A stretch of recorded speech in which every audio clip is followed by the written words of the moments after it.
이른 아침부터 이렇게 우리 찬양해 주셔서 감사하고, 반주도 보니까 고요한 밤이 헷갈리게 되어 있네요. 그죠? 반주를 잘했어요. 그 110장은 원래 그 찬양이었는데, 고요한 밤은 109장이었었어요. 네, 그래서, 이거 주보를 만드는 사람이 잘못 만들어가지고, 고요함은 다 똑같은 고요한 건 줄 알고, 전제 부른 찬양은 109장이었고 처음 반주한 게 110장이 맞아요. 또 은지가 틀린 줄 알았는데 은지가 맞았어요. 자, 이 시간에 이제 그리스도의 사피라는 얘기를 잠시 좀 나누도록 하겠습니다.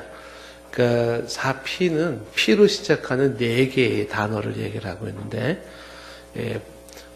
보통 예수님이 필요한 이유, 이 땅의 모든 사람들이 예수님이 필요한 이유는 오직 예수님만이 줄 수 있는 4가지 피로 시작하는 단어가 있다는 겁니다. 그래서 예수님이 모든 사람이 필요하다. 이 4가지 피로 시작하는 이 4가지 단어는 예수님 외에는 그 누구도 줄 수가 없어요. 그래서 예수님이 모든 사람에게는 절대적으로 필요하다는 겁니다. 첫 번째 피가 pardon이라고 하는데, pardon, 영어로 pardon, 그건 용서하다는 거예요. 죄 용서.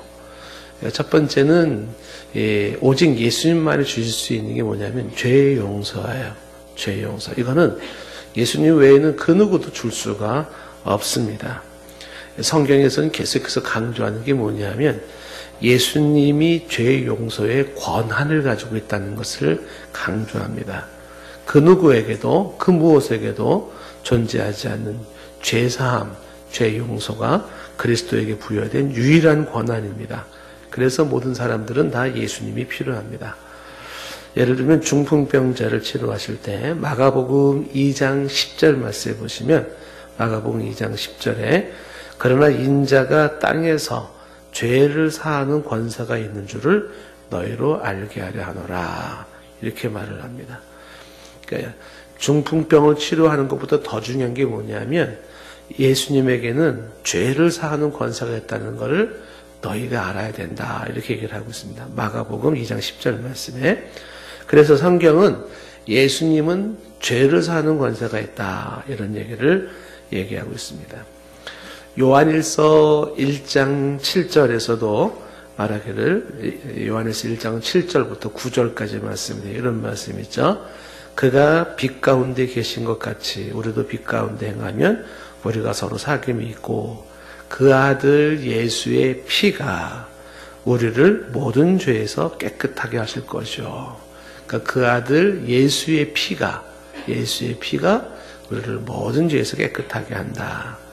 8절에 만일 우리가 죄가 없다고 말하면 스스로 속이고 또 진리가 우리 속에 있지 아니할 것이요.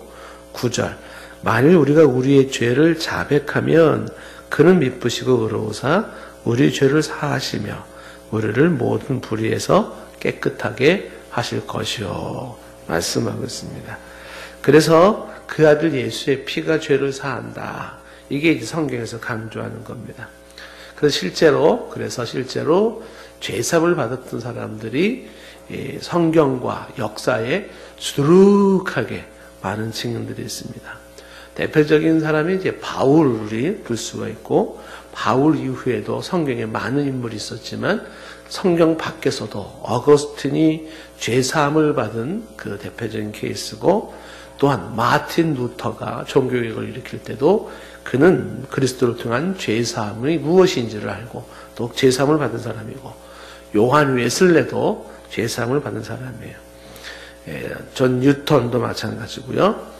어제도 제가 잠시 얘기했지만 고른투비라는, 제가 고른투비에 대한 얘기를 많이 하고 싶었었는데 어제 좀 제가 잠시 설명을 했지만 이 고른투비라고 하는 사람, 이런 사람들, 조지 뮬러, 이 사람들이 성장 과정이 좋지가 않아요.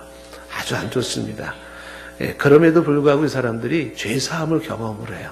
그리고 나서 그 유명한 덴마크를 만든 사람이 고른투비고, 고아들의 아버지라고 하는 조지 뮬러가 나오죠.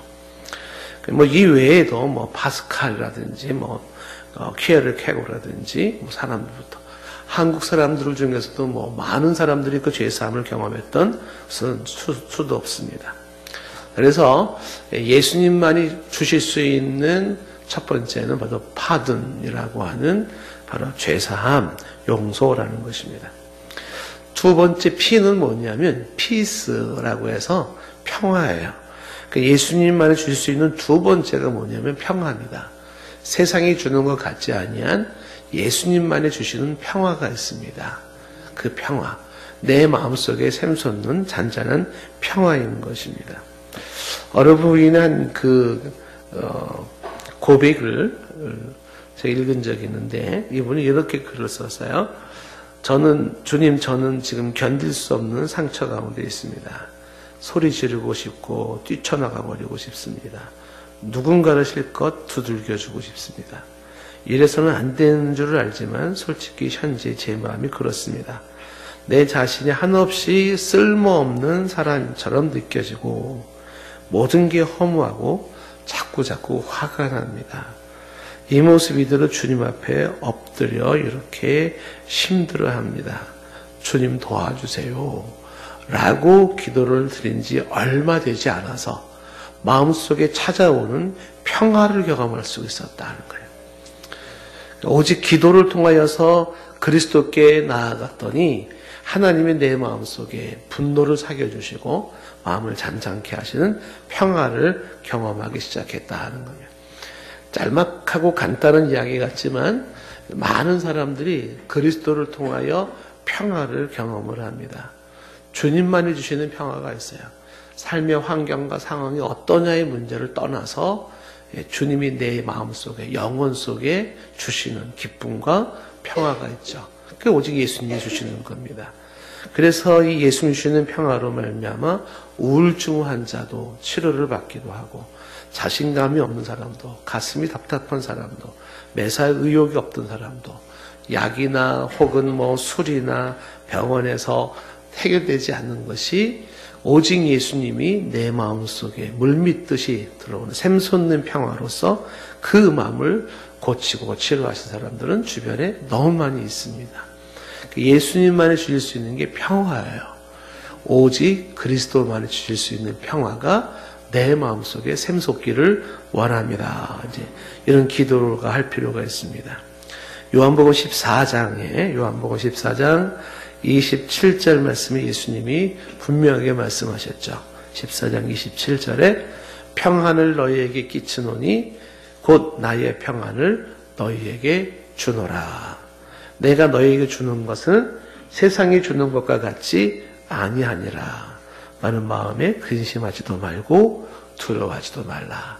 주님의 이런 이야기는 공수표가 아니에요. 주님이 평안을 너에게 준다. 나의 평안을 너에게 주는데 내가 너에게 주는 것은 세상이 주는 것 같지 않다. 세상이 주는 것 같지 않다. 그러므로 너희는 마음에 근심하지 말고 두려워하지 말라. 그렇죠. 대표적으로 많이 언급됐던 어거스틴의 고백도 그런 거죠. 내가 주 안에서 안식하기까지 그 어디에서도 나는 안식할 수가 없었습니다. 라는 고백을 하잖아요. 예수님 안에서 안식을 찾기까지는 세상 그 어디에서도 술에서도 안식을 찾을 수 없었고 도박에서도 안식을 찾을 수가 없었고 쌈박질에서도 이단에서도 안식을 찾을 수가 없었다라는 어거스틴의 고백도 마찬가지입니다. 예수님만이 주실 수 있는 오직 예수님만이 주실 수 있는 두 번째가 피스, 평화라고 하는 것입니다. 세 번째 P가 뭐냐면 파워라고 해서 능력이에요. 능력. 예수님만이 주실 수 있는 세 번째가 능력입니다. 파워.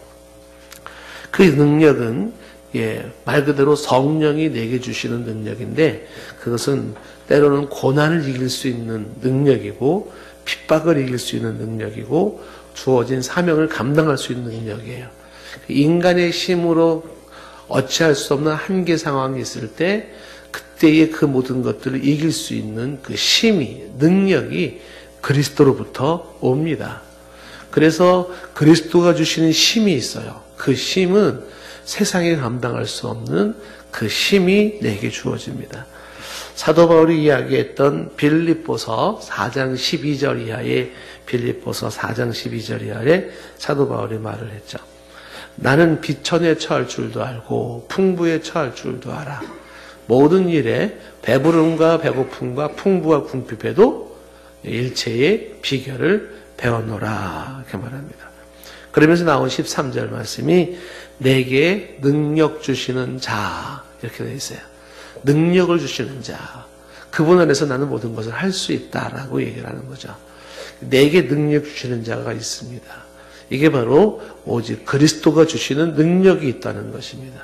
그분이 때로는 지혜를 주시고 때로는 리더십도 더하여 주시고 필요한 것들을 더하셔서 힘을 더하시고 감당할 수 있는 파워를 더하십니다. 스가랴서 4장 6절에도 말하기를 스가랴 4장 6절 말씀에 그가 내게 대답하여 이르되 여호와께서 스룹바벨에게 하신 말씀이 이러하니라. 만군의 여호와께서 말씀하시되 이는 힘으로 되지 아니하고 오직 나의 영으로 되느니라. 힘으로 되지 아니하고 능력으로 되지 아니하고 오직 나의 영으로 된다. 그러니까 사람의 힘으로 할 문제가 아니고요. 사람의 능력으로 할 문제가 아니라 하나님의 영이죠. 성령의 역사가 그리스도를 통해서 나타나는 것입니다. 그래서 이 능력을 아시는 사람들은 이 능력을 많이 의존하는 거죠. 그래서 우리가 어떠한 사람에 대해서 혹은 어떠한 일에 대해서 이 하나님이 그리스도를 통해 주시는 능력을 의지하고 그 능력의 힘을 비는 거죠. 성령님 역사옵소서, 하나님 역사옵소서, 혹은 그리스도 성령님 내게 힘을 주시옵소서. 이렇게. 그러면 내게 주시는 그 능력이 또한 기도를 통해서 기도 대상인 사람이든 환경이든 일이든 거기에 하나님의 능력의 역사가 임하여 또 일하시는 일이 있는 겁니다. 이 스가랴가 말했던 이야기처럼 사람의 힘으로 되지 않는다. 사람의 능력으로 되지 않는다. 여호와의 신, 성령으로 가능하다. 이것이 그리스도를 통해서 주어지는 능력입니다. 파워라고 하는 거죠. 파워. 자, 마지막으로 네 번째, 그리스도가 주실 수 있는, 오직 그리스도만이 주실 수 있는 네 번째가 purpose라고 해서 목적이죠. 목적. 예수 그리스도만이 주시는 삶의 목적이 있습니다. 그러니까 예수님을 통해서 궁극적으로 사람들은 내가 왜 태어났는지 태어난 이유를 알고 내가 지금 왜 살아야 되는지 삶의 이유를 알고 내가 지금 무엇을 위하여 살아야 하는지를 알게 되는 겁니다. 그리스도를 통하여 목적이 고린도전서 10장 31절에는 모든 사람의 공통된 목적이 먹든지 마시든지 무엇을 하든지 하나님의 영광을 위하여 라고 하는 것이 분명히 있어요. 그러니까 먹든지 마시든지 뭘 하든지 다 하나님의 영광을 위한 것이 되어야 된다. 이건 모든 이에게 주어지는 공통된 점이죠. 그래서 내가 이 땅에 태어난 게 하나님께 영광 돌리기 위해서 태어난 거예요. 아멘이신가요? 예, 영광을 돌리려고 하나님을 예배하고 하나님을 찬양하며 하나님을 높여드리려고 하나님이 왜 나를 이 땅에 태어나게 하셨나? 나를 통하여 예배받기를 원하시고 나를 통하여 찬송받기를 원하시고 나를 통하여 영광받기를 원하셔서 나를 이 땅에 태어나게 하신 거예요. 태어난 이유가 그러고 공부하는 이유가 여기 있죠. 왜 공부를 해야 되는가? 하나님의 영광을 위해서. 지인환이라는 아이가 미국의 SAT 시험 만점을 받은 아이예요. 하버드 대학을 아주 좋은 성적으로 들어간 아이겠는데 걔가 말하는 게 그거죠. 나는 하나님의 영광을 위하여 공부한다 하죠. 얘가 이걸 발견한 거예요. 그래서 놀고 싶어도 나는 하나님의 영광을 위해서 공부해야 돼 했던 아이예요. 그러니까 얘는 그 청소년 시절에 이걸 너무 금방 깨달은 거죠. 내가 왜 공부해야 되는지에 대한 이유를 아는 겁니다. 하나님의 영광을 위해서, 하나님의 영광을 위해서. 내가 직장 다니는 이유가 뭐냐? 내가 돈을 버는 이유가 뭐냐? 내가 결혼한 이유가 뭐냐? 내가 자녀를 양육하는 목적이 뭐냐? 이게 다 궁극적으로 이런 걸 통해서 하나님을 높이고 찬양하고 예배하고 하나님께 영광을 돌려드리기 위해서다라고 얘기를 하는 겁니다. 이게 모든 이들에게 주어진 공통된 점이고, 그러면서 예수님이 우리로 하여금 나의 은사를 보게 하고 사람의 소중함을 알게 하고 공동체의 소중함을 알게 하고 그 다음에 역사와 세계 속에서 어떤 게 의미 있고 가치 있는 것인지를 알게 하시죠. 그래서 나로 하여금 무엇을 위해 살아야 되는지 어떻게 살아야 되는지를 가르쳐 주시는 분이 바로 예수 그리스도예요. 그래서 예수 그리스도가 없으면 인생의 방향을 어디다 잡아야 될지를 모르는 거죠. 그래서 그냥 내 마음이 원하는 대로 혹은 본능이 원하는 대로 세상 사람들이 사는 방식대로 그렇게 살아가다가 방황을 하게 되는 것입니다. 로마서 14장 8절 말씀에 우리가 살아도 주를 위하여 살고 죽어도 주를 위하여 죽나니 그러므로 사나 죽으나 우리가 주의 것이로다 라고 말씀을 하고 있는 것입니다. 왜 예수 그리스도인가? 왜 예수 그리스도를 우리는 믿어야 하는가? 여러 가지가 있지만 네 가지 사피라고 하는 것이죠. 이 얘기는 미국의 CCC에서 나온 이야기입니다. CCC에서 빌 브라이트 박사에 의해서 언급된 내용이죠. 그래서 네 가지 피는 오직 그리스도만이 주실 수 있는 것으로서 이것이 모든 사람에게 필요하고 그래서 그 예수님은 우리에게 필요하고 그 예수님을 믿을 수밖에 없다는 이야기입니다. 첫째가 뭐라 그랬어요? pardon, 죄 용서라 그랬어요. 둘째가 peace, 평화. 오직 예수님만이 주는 평화가 있습니다. 세 번째가 power, 그렇죠. 예수 그리스도만 주시는 능력이 있습니다. 네 번째가 purpose, 그렇죠. 목적이에요. 삶의 목적을 주시는 분이십니다. 저와 여러분에게도 그래서 이 오직 예수님만을 주실 수 있는 네 개의 피가 있기 때문에 우리도 예수님이 필요하고 예수님을 믿는 것이고 내 주변의 모든 사람들 예수님을 부정하고 거부하는 사람 그 사람에게도 이 예수님만이 주실 수 있는 네 가지의 피가 필요한 사람들입니다. 그래서 그들에게도 이것을 전하고 또 그들도 예수님만이 주시는 이 네 가지의 피를 누릴 수 있는 은혜가 있었으면 좋겠습니다.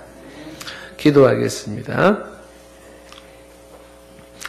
예수님이 이 땅에 오지 않았다면 우리는 죄사함을 받을 수가 없고 그리스도가 주시는 평화를 누릴 수가 없으며 그리스도가 주시는 능력에 머물 수가 없고 삶의 목적을 찾을 수가 없었을 것입니다. 그런데 그리스도가 이 땅에 오시고 내 마음속에 오셔서 이 네 가지의 피를 허락하신 것을 이 시간 발견하며 감사드립니다. 진정으로 예수 그리스도가 이 땅에 오신 것을 기뻐하며 감사할 수 있는 심령들 되게 하옵소서. 의례적인 크리스마스가 아니라 내 삶에 가장 소중하고 귀한 예수 그리스도를 발견하며 진정으로 기뻐하고 감사하는 크리스마스가 되게 하옵소서. 예수님의 이름으로 기도드리옵나이다.